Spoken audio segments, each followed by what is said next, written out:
یہ جراثیم کے لائیں گے اس کو، مطلب یہ تو ظاہری بات ہے، عمران خان صاحب کا بیانیہ تو یہ تھا اکاؤنٹیبلٹی ہونی چاہیے نا، وہ تو یہ تھا، اس کو جراثیم کا لفظ کہنا چاہیے، اور اگر یہ حکومت بھی اگر یہ کہہ رہی ہے اس کو تو اچھی بات سمجھا جائے یا بری بات سمجھا جائے؟ اچھا، میں ایک شروع اس سے کرنا چاہتا ہوں کہ دیکھیں جو کہا جاتا ہے نا کہ پاکستان کی کامیابی اس طرح ہم نے انڈیا کو شکست دی، ہم سب خوش تھے، سیلیبریٹ ہم نے کیا،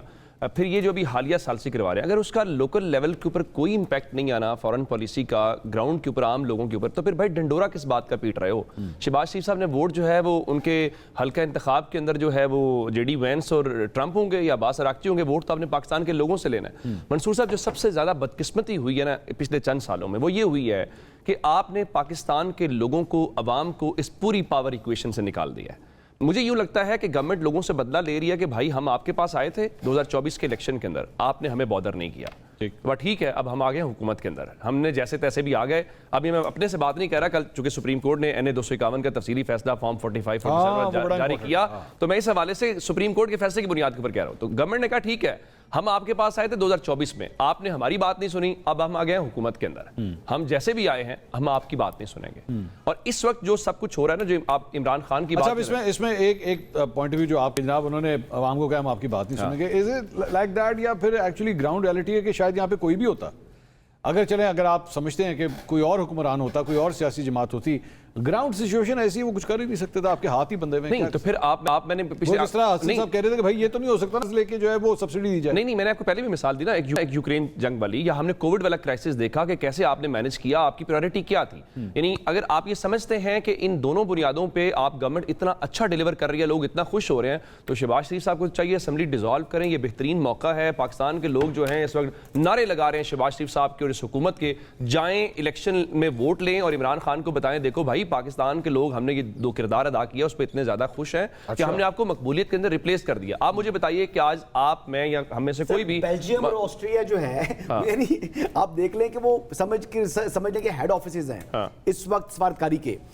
برسلز ہے، ویانا ہے، تو کیا وہاں پر لوگوں کو تمام چیزیں مفت ملتی ہیں؟ سفارتکاری ایک الگ چیز ہے، سفارتکاری کے لیے آپ بیسکلی یعنی ممالک کے ساتھ آپ کے اچھے ٹرمز ہو جاتے ہیں، پھر وہاں سے بزنس ٹو بزنس آپ نے جو ہے نا ایک کریکشن میں ویری رائٹ، لیکن وہاں پہ بی ٹو بی ہوتا ہے، وہ گورنمنٹ کا کام، کاروبار نہیں ہے۔ میں عرض کر دیتا ہوں اس کے اوپر پھر ڈھنڈورا بھی یہ نہیں پیٹا جاتا، اخباروں میں اشتہارات بھی نہیں دیے جاتے، ٹی وی کے اوپر کیمپینز بھی نہیں کی جاتی کہ ہم نے تاریخ میں وہ کام کر دیا جو کوئی نہیں کر پایا۔ جب آپ جنیوا کی مثالیں دیتے ہیں، باقی ملکوں کی مثالیں دیتے ہیں، تو وہاں بتائیں لوگوں کی پر کیپٹا انکم کیا ہے، وہاں بتائیں گورنمنٹ کے ریزروز کیا ہے، وہاں بتائیں کہ لوگوں کا الیکشن کا پروسیس کتنا فیئر ہے، اس سے کوئی فرق ہی نہیں پڑتا۔ یوکے بتائیں جی کیا حالات ہیں، اطہر قاسمی صاحب بتائیں مجھے، آپ بنیادی طور پہ ان ساری چیزوں کو کیا کر رہے ہیں؟ حسن ایوب صاحب سن لینا، آپ کیا کور کیا کر رہے ہیں؟ آپ اس وقت یہ کہہ رہے ہیں کہ دیکھو بھائی پاکستان کا قد بڑا اوپر جا رہا ہے، ہم بڑا اچھا کام کر رہے ہیں، آپ کو یہ برداشت کرنا پڑے گا۔ آپ مجھے بتائیے کہ اس گورنمنٹ نے کیا برداشت کیا ہے؟ کیا کسی وزیر کا پروٹوکول آپ نے کم کر دیا ہے؟ کیا گورنمنٹ کا ایکسپینڈیچر کم ہو گیا ہے؟ کیا آسٹیرٹی آپ نے کم کر دی ہے؟ آپ نکلے اسلام آباد کے اندر گوندل صاحب سے پاکستان کی شہباز شریف کی سفارتی کامیابی بھی جو ہے نا نہیں وہ الگ بات، معاف کیجیے گا،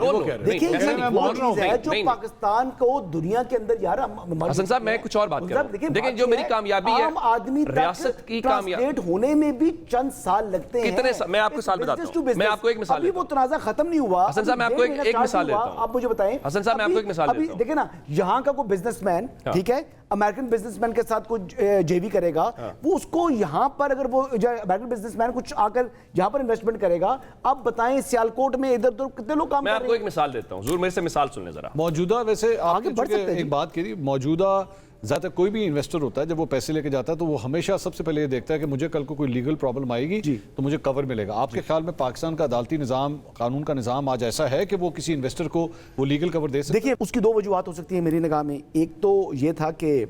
اب شاید جو فورن انویسٹر ہے اس نے دیکھا جی کہ آلریڈی پاکستان کے اندر جو انوائرمنٹ ہے، جو پاکستان کا اپنا انویسٹر ہے وہ باہر جا رہا ہے، ایک اس کی وجہ یہ ہو سکتی ہے۔ دوسری وجہ یہ ہو سکتی ہے کہ ملک کے اندر جس طریقے سے یعنی ہمارے اندر تقسیم موجود ہے یا ایک سیاسی انتشار ہے، یہ بھی ایک وجہ ہے کہ اس کا کون قصور صاحب تھینک یو ویری مچ، اس کے قصوروار جو ہے، میری طرف سے شکریہ ادا کر دیں، جو ہے وہ ایس سی او کے اندر جو اسلام آباد پر چڑھائی کرنے والی پارٹی تھی نا، اس کی ذمہ دار وہ ہے۔ ایس سی او کے سمٹ کے دوران؟ ہاں جی، یہاں پر کون سی پارٹی نے چڑھائی کی تھی؟ وہ کون سی پارٹی تھی؟ ہوئی تھی چڑھائی؟ ہاں آئی تھے نا یہاں پر۔ اچھا میری طرف آئی تھی، سوری ایس سی او نہیں تھی، ایس سی او پہ تو منع ہو گیا، آپ کو یاد ہے صبح 7 بجے جیل کا دروازہ کھلا تھا۔